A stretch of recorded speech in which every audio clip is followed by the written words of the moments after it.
बहुत समय पहले ज़ोंबीज़ ने अपनी पुरानी पहचान छोड़ दी थी। अब वे गंदे और डरावने नहीं रहे, बल्कि मेकअप किए हुए दांत कटाने वाले राक्षस बन गए हैं। ये एक पल्स एक्सपेरिमेंट के लीक होने की वजह से हुआ, जिसकी गूंज पूरे आसमान में सुनाई दी। हालांकि इस शक्तिशाली इलेक्ट्रोमैग्नेटिक पल्स ने रोमी आइलैंड पर हजारों लोगों की जान ले ली, पर रिसर्च के बाद पता चला कि जब ये पल्स दिमाग में घुसती है तो ये सिर्फ कुछ पल के लिए नसों को सुन कर देती है, क्योंकि कई छिपे हुए कोनों में लोगों ने देखा कि वे न केवल चमत्कारिक ढंग से अपनी आंखें खोल रहे थे, बल्कि धीरे धीरे चलते हुए सड़कों पर आ रहे थे और राहत कर्मियों को अपनी मुसीबतें बता रहे थे। नमस्ते दोस्तों, मैं हूँ और आज मैं आपके लिए एक नई अमेरिकी ज़ोंबी फिल्म लेकर आया हूँ, जिसका नाम है वी बरी द डेड। कहानी की शुरुआत में सेना को ये अंदाजा नहीं था कि ये लोग ज़ोंबी बन जाएंगे। उन्हें बस इतना पता था कि इन लाशों को जल्द से जल्द बाहर निकालना है, ताकि टूरिज्म फिर से शुरू हो सके। इसलिए भारी कमाई के लालच में बहुत से लोग दूर दूर से यहाँ काम करने आए। पर अमीर बनने का सपना देखने वालों के लिए ये मोटी तनख्वाह कमाना इतना आसान नहीं था। हर तरफ शॉकवेव से मरे पड़े लोगों को तो छोड़िए, सिर्फ लाशों के चेहरे देखकर ही बहुत से लोगों ने ये काम बीच में ही छोड़ दिया। साइलेंस, जहाँ लोग डरकर भाग रहे थे, वहीं एवा ने हार मानने के बारे में सोचा तक नहीं। उसने चारों तरफ नजर दौड़ाई और उसकी नजर सीधे क्ले नाम के इस आदमी पर पड़ी, क्योंकि क्ले को न केवल लाशों से डर नहीं लगता था, बल्कि वह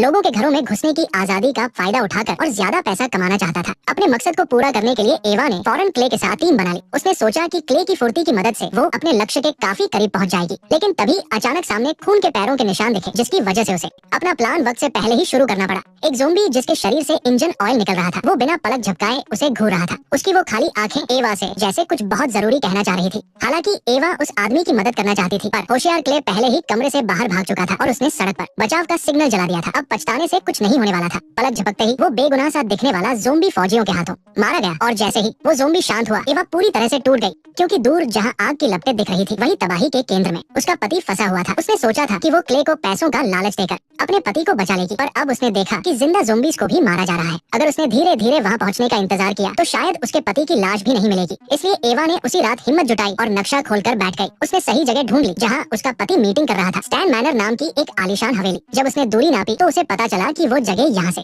सिर्फ कुछ ही मील दूर थी, पर बदकिस्मती से इससे पहले कि वो बिल्डिंग से बाहर निकल पाती, पीछे से आए फौजी अफसर ने उसे रोक दिया। वो दीवारें शायद सबकी सुरक्षा के लिए थी। साइलेंस, मुझे हैरानी है कि हमने किसी को अंदर नहीं आने दिया। अगर मैं होता तो खुद को बंद कर लेता। साइलेंस, किस्मत अच्छी थी कि जब एवा हार मानकर वापस जा रही थी तो क्ले ने उसकी पूरी कहानी सुनने के बाद उसकी मदद करने का फैसला किया। एवा बहुत खुश हुई, क्योंकि जो रास्ता पैदल तय करने में दिन लग जाते, क्ले की ऑफ रोड बाइक से वे रात तक स्टैन मैनर पहुंच सकते थे। लेकिन तभी एक अजीब बात हुई। जैसे ही वे अपनी यात्रा के बारे में बात कर रहे थे, तभी जमीन पर पड़ी एक लाश ने अचानक अपनी आंखें खोल ली और एवा के सामने ही अपने दांत कटाने लगी। आमतौर पर कोई भी ये देखकर डर के मारे आधा मर जाता, पर एवा के लिए इस वक्त ये एक अच्छी खबर थी। उसने सोचा कि अगर मरे हुए लोग ज़ोंबी बनकर दोबारा जिंदा हो सकते हैं, तो शायद उसके पति को भी इसी तरह दोबारा जिंदा रहने का मौका मिल जाए। पर एवा के पास इस पर सोचने का ज्यादा वक्त नहीं था। क्ले की खबर के मुताबिक अभी फौजियों के खाने का वक्त था। अगर वे अभी नहीं निकलते तो उन्हें कल इसी वक्त तक इंतजार करना पड़ता। इसलिए अपने पति से जल्द मिलने की चाह में एवा बिना कुछ सोचे क्ले के साथ स्टैन मैनर की मुश्किल यात्रा पर निकल पड़ी। साइलेंस, साइलेंस, नेक दिल क्ले ने बहुत तेजी दिखाई और सिर्फ 1 घंटे में कई मील का सफर तय कर लिया। पर उन्हें नहीं पता था कि मंजिल के करीब पहुंचते ही सड़कों पर ज़ोंबीज़ की तादाद बढ़ती जा रही थी। अभी क्ले थोड़ा और आगे बढ़ा ही था कि सामने से आती एक मिलिट्री गाड़ी को देख उसे किनारे खड़ी एक कार के पीछे छिपना पड़ा। पहले एवा को लगा कि उन्हें पकड़ लिया गया है, पर तभी उसने देखा कि पास के खेत में एक ज़ोंबी उनकी ओर बढ़ रहा था। एवा को समझ आ गया कि वो मिलिट्री गाड़ी यहाँ क्यों आई थी। फौजियों को अपना काम करते देख एवा बिल्कुल खुश नहीं थी, क्योंकि वो जानती थी कि अगर वो जल्दी अपने पति के पास नहीं पहुंची तो उसके पति का हाल भी इस ज़ोंबी जैसा ही होगा। एवा के कहने पर दोनों ने तेजी से उस आग से भरे खतरे के केंद्र की ओर बढ़ना शुरू कर दिया। एक अजनबी होने के बावजूद क्ले ने एवा की मदद के लिए अपनी जान लगा दी थी। यहाँ तक कि रेडिएशन वाले इलाके में भी उसने बिना डरे गैस मास्क पहनकर बाइक चलाई। कई घंटों के सफर के बाद बाइक का पेट्रोल खत्म हो गया। मजबूरन उन्हें एक सुरक्षित दिखने वाले घर में रुकना पड़ा। अब वे स्टैन मैनर से सिर्फ कुछ ही मील दूर थे। क्ले के एहसान के बदले एवा ने उसकी थकान मिटाने में मदद की। तभी एवा की नजर क्ले के हाथ पर बने एक टैटू पर पड़ी, जिससे उसे क्ले की इस मेहनत की असली वजह समझ आने लगी। साइलेंस, लेकिन एवा के सवाल पूछते ही क्ले बिल्कुल बदल गया और अनसुना करने लगा। इससे पहले की बात और बिगड़ती, पीछे से एक ज़ोंबी के चिल्लाने की आवाज आई। साइलेंस, इससे पहले कि वे कुछ समझ पाते, ज़ोंबी ने उन पर हमला कर दिया। तभी रयान नाम के एक फौजी ने अपनी बंदूक से उस ज़ोंबी को ढेर कर दिया। पर एवा को क्या पता था कि अब उसकी जिंदगी का सबसे बुरा वक्त शुरू होने वाला है। बिना इजाजत रेड जोन में घुसने की वजह से रयान ने उन्हें वापस भेजने का फैसला किया। एवा को लगा कि उसका सारा प्लान मिट्टी में मिल जाएगा।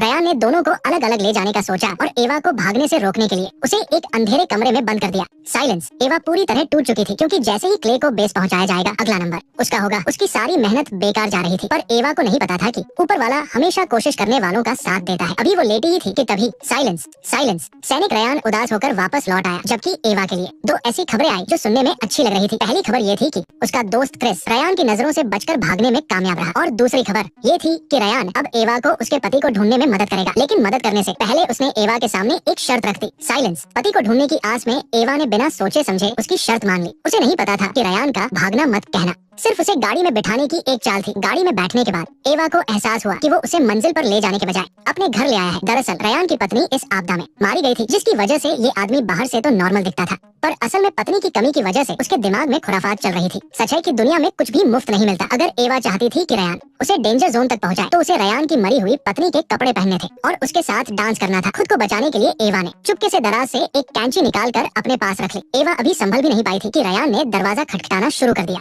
हुआ भी वही जिसका एवा को डर था। दरवाजा खुलते ही रयान उसे अजीब नजरों से घूरने लगा और डांस करते वक्त वो उसे अपनी पत्नी समझने की गलती कर बैठा। जब उसकी हरकतें हद से ज्यादा बढ़ने लगी तो एवा से और बर्दाश्त नहीं हुआ। उसने पास रखा लैंप उठाया और रयान के सिर पर दे मारा। फिर मौका पाकर वो जान बचाकर एक कमरे की तरफ भागी। रयान बाहर से दरवाजा पीट रहा था। तभी एवा ने कमरे के अंदर कुछ ऐसा देखा कि उसके होश उड़ गए। वहाँ रयान की पत्नी की लाश पड़ी थी, जो जॉम्बी बन चुकी थी और वो गर्भवती थी। बाहर से रयान चिल्लाकर बता रहा था कि सिर्फ वही लोग जॉम्बी बनकर जिंदा रहते हैं जिनकी कोई आखिरी इच्छा अधूरी रह गई हो। लेकिन एवा के पास उसकी दुख भरी दास्तान सुनने का वक्त नहीं था। उसे पता था कि यहाँ रुकना मौत को दावत देना है। इससे पहले कि रयान दरवाजा तोड़ता, वो छत की खिड़की से बाहर निकल गई और गाड़ी की तरफ भागी। पर गाड़ी के पास पहुँचते ही वो ठिठक गई, क्योंकि चाबियां तो घर के अंदर ही रह गई थी। चाबी लेकर जल्द से जल्द वहाँ से निकलने के लिए वो दूसरे रास्ते से अंदर घुसी। तभी रयान को भी पता चल गया कि एवा कहाँ है। साइलेंस। रयान के कदमों की आहट पास आती देख एवा घबरा गई। हड़बड़ाहट में वो सीधे उस गोदाम में घुस गई जहाँ रयान ने जॉम्बीज को कैद किया था। वहाँ उसे 4-5 जॉम्बीज दिखे। दीवार पर लिखे नामों से पता चला कि वो सब रयान के परिवार वाले ही थे।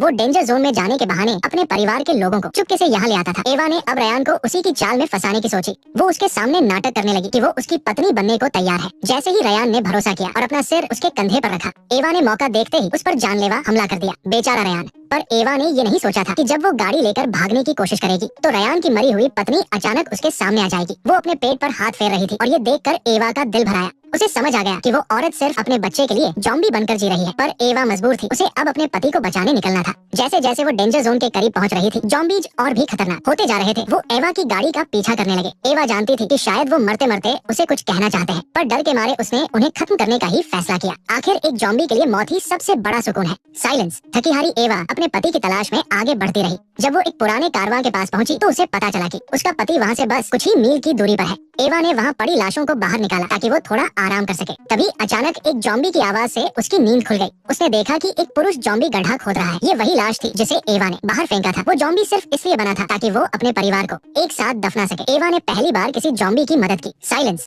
ये सब करने के बाद वो आखिरकार उस जगह पहुंची जहां उसका पति था, पर वहां पहुंचकर भी उसे वो खुशी नहीं मिली जिसकी उसने उम्मीद की थी। वहां शराब के गिलास और दूसरी औरतों की तस्वीरें देखकर उसे समझ आया कि उसका पति किसी मीटिंग के लिए नहीं बल्कि दूसरी औरतों के पास आया था। किस्मत का खेल देखिए, जब एवा वहाँ रो रही थी तभी उसका पुराना दोस्त क्रिस भी वहाँ पहुँचा। उन्हें एहसास हुआ कि उन दोनों का दुख एक जैसा है। दोनों को ही उनके पार्टनर ने बच्चा न होने की वजह से छोड़ दिया था। एवा की नींद खुली। उसने अपने पति की लाश को झील में बहा दिया और पुरानी यादों को अलविदा कहकर क्रिस के साथ आगे बढ़ने का फैसला किया। कहानी यही खत्म नहीं हुई। रयान की गर्भवती पत्नी एवा का पीछा करते हुए वहाँ तक आ गई थी। वो बस अपने बच्चे को एक नई जिंदगी देना चाहती थी। आखिर में एवा और क्रिस साथ रहने लगे और उन्हें वो बच्चा मिल गया जिसका उन्होंने हमेशा सपना देखा था। जिंदगी में मुश्किलें तो आती रहती है, पर हमें खुद ही उनसे लड़कर आगे निकलना होता है। अगर दिल में उम्मीद हो तो एक दिन खुशियों की बारिश जरूर होती है। नेक्स्ट पार्ट देखने के लिए वीडियो को लाइक करो।